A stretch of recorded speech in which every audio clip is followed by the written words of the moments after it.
called valency. Valency of an atom means the ability of an atom to give and take number of electrons. जितने electrons they सकता है या ले सकता है वही उसकी वैलेंसी होती है. So let's start with the first element. First two elements. First is called the hydrogen. Second is helium. Hydrogen का सिंबल क्या होता है H, हीलियम का He. ऐसे आपके बहुत सारे सबके सिंबल्स आएंगे. ये प्रीवियस चैप्टर में पढ़ा था ना कैसे सिंबल्स देते हैं, तो आपको याद हो गए होंगे. अब इनका एक एटॉमिक नंबर होता है. ये एटॉमिक नंबर क्या होता है, इसे बेसिकली सीरियल नंबर. तो हमने सारे एटम्स जो 118 एटम्स है ना उनको एक नंबर दिया 1 2 3 4 5 6 ऐसे करके देते गए. सो हम हाइड्रोजन को क्या देते हैं कि serial number 1, helium को देते हैं serial number 2. But why? And that serial number is called atomic number. अब ये atomic number why it is we have given it 1 और इसको क्यों 2 दिया वो हम समझ लेते हैं. वो हम कैसे समझेंगे, if we know number of protons. अब हाइड्रोजन में कितने नंबर ऑफ प्रोटॉन्स होते हैं, तो ये देखो राइट में हमने हाइड्रोजन का एटम है जिसमें एक इलेक्ट्रॉन है, एक ही प्रोटॉन होता है. तो कितने प्रोटॉन होते हैं, नंबर 1. वेयर इन हीलियम, ये दूसरा वाला हीलियम है, इसमें कितने इलेक्ट्रॉन है, नंबर ऑफ इलेक्ट्रॉन्स 2. तो प्रोटॉन भी कितने होंगे, 2 ही होंगे. तो जितने प्रोटॉन होते हैं उतने ही इलेक्ट्रॉन होते हैं. और यहाँ ध्यान से देखो कि नंबर एटॉमिक नंबर जो किसकी बराबर है, नंबर ऑफ प्रोटॉन्स की बराबर है. तो दे आर ऑलवेज सेम. तो जो सीरियल नंबर हमने 1 2 3 4 वाइज दिया है जिसको हम एटॉमिक नंबर बोल रहे हैं कि हाइड्रोजन का एटॉमिक नंबर 1 है या सीरियल नंबर 1 है, वो बेसिकली किस पे डिपेंड है, नंबर ऑफ प्रोटॉन्स. जितने प्रोटॉन वो उसका सीरियल नंबर या उसका वो एटॉमिक नंबर. हम सीरियल नंबर ना बोल क्या बोलते हैं, एटॉमिक नंबर. तो ये दोनों क्लियर हो गए. Okay. Now number of neutrons. Hydrogen एक ऐसा ही एलिमेंट है जिसके अंदर क्या होता है, कोई भी न्यूट्रॉन्स ये अंदर जो हमने n लिखा है वो होता ही नहीं है, जीरो. तो n is zero. What about helium, helium में कितने होंगे, सो लेट्स सी. तो हीलियम में कितने होते हैं, 2. नाउ नंबर ऑफ इलेक्ट्रॉन्स की यदि बात करें, हाइड्रोजन में नंबर ऑफ इलेक्ट्रॉन कितने होते हैं, 1. हीलियम में कितने होते हैं, 2. यही हम डायग्राम से हमने देखा. अब मान लो डायग्राम को भूल जाओ, आप इस टेबल के थ्रू याद करो. तो जितना एटॉमिक नंबर है क्या होता है, जितना प्रोटॉन नंबर ऑफ प्रोटॉन्स होते हैं वो ही इसका एटॉमिक नंबर होता है. या दूसरे तरीके से हमने क्या देखा था, हर एटम इररेस्पेक्टिव जितने भी एलिमेंट्स हैं 118 में, तो उसके अंदर क्या होते हैं, वो एटम जो होता है electronically charge point of view से न्यूट्रल होता है. क्यों न्यूट्रल होता है, जितने इलेक्ट्रॉन होते हैं उतने न्यूक्लियस के अंदर प्रोटॉन पॉजिटिव होता है. यही सीखा था, या बोस लॉ के अंदर या जे थॉमसन सब ने ये बोला था कि एक एटम के अंदर जितना पॉजिटिव चार्ज होगा उतना ही नेगेटिव चार्ज होगा. दैट मीन्स तो नंबर ऑफ इलेक्ट्रॉन जो होंगे वो नंबर ऑफ प्रोटॉन्स के बराबर होंगे. यदि कम ज़्यादा हुए तो वो क्या बन जाते हैं, आयंस बन जाते हैं, राइट. तो अब देखो हमको मालूम चल गए कि एटॉमिक नंबर 1 है तो उसके नंबर ऑफ इलेक्ट्रॉन कितने होंगे, 1 होंगे. एटॉमिक नंबर 2 है तो नंबर ऑफ इलेक्ट्रॉन्स 2 होंगे. या नंबर ऑफ प्रोटॉन्स 1 है तो इलेक्ट्रॉन भी उतने ही होंगे, बस उनका चार्ज क्या होगा, ऑपोजिट होगा. ये पॉजिटिव चार्ज होंगे तो इलेक्ट्रॉन नेगेटिव चार्ज होंगे. अब हम सीख क्या रहे हैं कि वैलेंसी कैसे पता लगा है, हाइड्रोजन की कितनी है, हीलियम की कितनी है. वैलेंसी मीन्स कितने इलेक्ट्रॉन ले सकता है या दे सकता है in order to become stable. So अब फर्स्ट इलेक्ट्रॉन है, तो ये हमारे क्या डिस्ट्रीब्यूशन ऑफ इलेक्ट्रॉन हम किस में कर रहे हैं, शेल्स में. पहला के एल एम एन. तो फर्स्ट में के में कितने आ सकते हैं एलिमेंट्स, मैक्सिमम इलेक्ट्रॉन्स 2. तो हाइड्रोजन का तो किस में आ जाएगा, फर्स्ट में ही आ जाएगा. वेरस हीलियम के कितने इलेक्ट्रॉन्स हैं, 2. तो 2 ये आ गए, दोनों आ गए. तो एल एम एन के अंदर क्या होंगे, खाली होंगे, कुछ भी नहीं होगा. So now comes to the point valency. अब देखो हाइड्रोजन का एलिमेंट कितना है, इलेक्ट्रॉन कितने, 1. तो ये एक इलेक्ट्रॉन दे सकता है या ले सकता है. तो लेगा तो तभी स्टेबल हो जाएगा, देने के बाद तो स्टेबल नहीं होगा क्योंकि आयन बन गया, पॉजिटिवली चार्ज रह गया. तो यदि इसको एक्स्ट्रा मिल जाए इलेक्ट्रॉन तो ये क्या होगा, स्टेबल होगा. तो वैलेंसी ऑफ हाइड्रोजन इलेक्ट्रॉन कितनी हुई, 1. वेयर एज द हीलियम की क्या हुई, 0. क्यों, अब ये इससे ज़्यादा इलेक्ट्रॉन ले ही नहीं सकता है.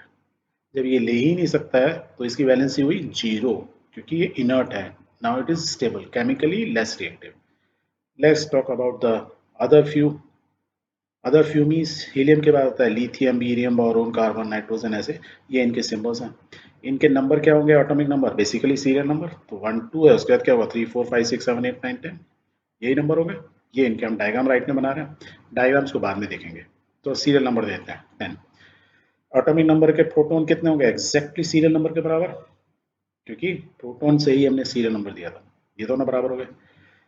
अब नंबर ऑफ न्यूट्रॉन्स जो होते हैं वो थोड़ा आपको याद रखने होंगे. धीरे धीरे करके आपको याद हो जाएंगे। ये थोड़े के ना सीरियल नंबर को फॉलो नहीं करते, जैसे देखो फर्स्ट में हाइड्रोजन में था ही नहीं, हीलियम में 2 हो गए, लिथियम में कितने हो गए 4, 3 की जगह 4 हो गए, ज़्यादा हो गए। तो क्योंकि ये न्यूट्रली होते हैं, इससे कोई खास फर्क नहीं पड़ता है। तो आप यूँ देखेंगे कि देखो 4 है तो यहाँ 5 है, ये 5 प्रोटॉन है तो ये 6 है, 6 है तो देखो ये भी 6 है, 7 7 8 8 9 10 है, 10 10 है। That means number of neutrons they varies from atom to atom, पर नंबर ऑफ न्यूट्रॉन्स जो है वो न्यूक्लियस के साइज को, जो मास को तो बढ़ा देंगे। मीन्स यदि एटम का मास किस पे डिपेंड करता है, न्यूक्लियस में, न्यूक्लियस में क्या होता है न्यूट्रॉन और प्रोटॉन। तो ये न्यूट्रॉन जैसे यहाँ पे देखो कार्बन में 6 + 6 मीन्स 12 हो गए, 12 यूनिट हो गए इसका मास, 12 एटॉमिक मास यूनिट, राइट। तो यदि आपको न्यूट्रॉन्स याद नहीं है तो वहाँ आप गलती कर सकते हैं, जैसे 9 का 9 नहीं होता, 9 + 10 होता है। फ्लोरीन क्या होगा 9 + 10 कितना होगा 19, तो एटॉमिक मास कितनी होगी फ्लोरीन की 19 यूनिट, एटॉमिक मास यूनिट। तो वहाँ कहीं कहीं पे गलती हो सकती है, तो ये आपको न्यूट्रॉन धीरे धीरे करके प्रैक्टिस से याद हो जाएंगे। But now comes to number of electron, हमने क्या देखा था, जितने प्रोटॉन होंगे उतने ही इलेक्ट्रॉन होंगे। दैट मीन्स ये सीरियल नंबर को फॉलो कर रहा है, एटॉमिक नंबर तो एग्जैक्टली सेम होंगे। Let's put those number, because electron और proton positive negative charge balance होते हैं किसी भी एटम के अंदर।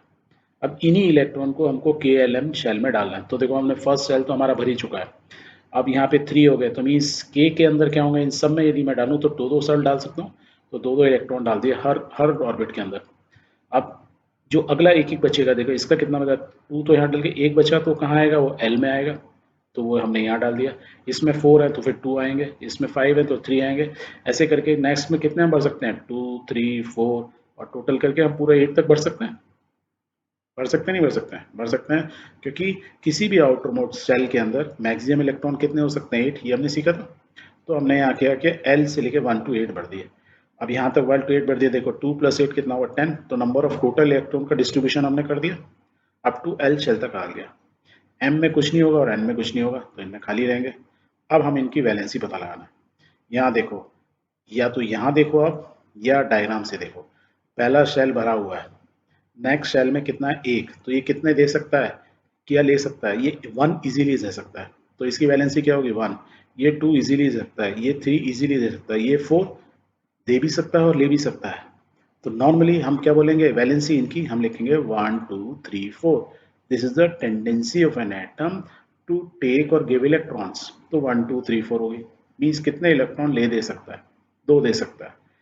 व्हाट अबाउट 5 6 7 8, तो 5 6 7 में तो 5 तो देना नहीं चाहेगा, यही हमने देखा था, क्योंकि 5 है तो वो 3 लेना चाहेगा, तो वैलेंसी क्या होगी इसमें 3 लेना चाहेगा, राइट। तो हम प्लस माइनस में लिखते हैं, बस हम ये लिखते हैं कितने इलेक्ट्रॉन लेना देना सब कर सकता है, तो it want 3 more electrons so that it will become stable। Next वाला क्या है 6 + 2 8 हो गए, तो यहाँ पे देखो सेकंड सेल में कितने 6, 8 होने के लिए 2 और चाहिए, तो ये हो गया। यहाँ पे 7 हो गए, तो इट वांट 1, वेयर एज जिसके अंदर 8 हो गए तो वो उसको एक्स्ट्रा कुछ चाहिए नहीं, उसकी वैलेंसी कितनी होगी 0। सेम वे में यदि आगे इलेक्ट्रॉन देखें, उनके सीरियल देखते जाएं 11 12 13, तो उसमें नंबर ऑफ इलेक्ट्रॉन क्या है 11 12 13। देखो 2 + 8 10 तक तो भर चुका है, दैट मीन्स 10 के बाद 11 किस में जाएगा एम में जाएगा, और यहाँ कितने जाएंगे 2, इसमें जाएंगे 3, तो एम नेक्स्ट जो लेयर आएगी हमारी, इसके बाद एक नेक्स्ट जो ऑर्बिट आएगा उसके अंदर 1 2 3 होंगे। यदि ये 1 2 3 है तो हमने क्या देखा था, यदि कम 1 है तो क्या वैलेंसी होगी 1 1 का 1 रहेगा, 2 का 2 रहेगा, 3 का 3 रहेगा, 4 का 4 ले सकता है, 4 दे भी सकता है, 4 से ज़्यादा नहीं होंगे, फिर उनकी वैलेंसी सेम वे में रिपीट करेंगे। बट एक्सेप्ट एक केस के अंदर, जो होता है फॉस्फोरस, जिसका एटॉमिक नंबर होता है 15, दैट मीन्स उसके पास कितने इलेक्ट्रॉन होते हैं 15। तो 15 को यदि डिवाइड करें तो पहले सेल में ऑर्बिट में 2 आ गए, नेक्स्ट में 8 आ गए, 10 हो गए, रिमेनिंग बचे 5। 5 हैं तो हमने क्या बोला था, यदि 5 हैं तो 3 लेके 8 होना चाहिए, 5 + 3 8। बट फॉस्फोरस ऐसा है कि वो 5 दे भी सकता है, and it can take 3 also, so that 5 यदि वो दे देगा तो स्टेबल कितना हो जाएगा 2 + 8 10 हो जाएगा। अदरवाइज 5 में 3 ऐड कर देंगे तो क्या हो जाएगा 8, एम शेल बढ़ जाएगा हमारा, थर्ड ऑर्बिट बढ़ जाएगा। तो ये एक ऐसा एटम है या एक ऐसा एलिमेंट है फॉस्फोरस, जो 5 इलेक्ट्रॉन दे भी सकता है और या 3 इलेक्ट्रॉन लेके स्टेबल भी हो सकता है, तो इसकी वैलेंसी दोनों होती है 3 and 5। Otherwise most of them की 1 2 3 4 तक रहती है, और फिर उससे रिवर्स 3 2 1 0 होने लगती है। क्यों होती है ये हमने प्रीवियस स्लाइड में भी समझा था, और ये हम यहाँ पे भी समझे। तो वैलेंसी क्लियर होगी, वेरी गुड।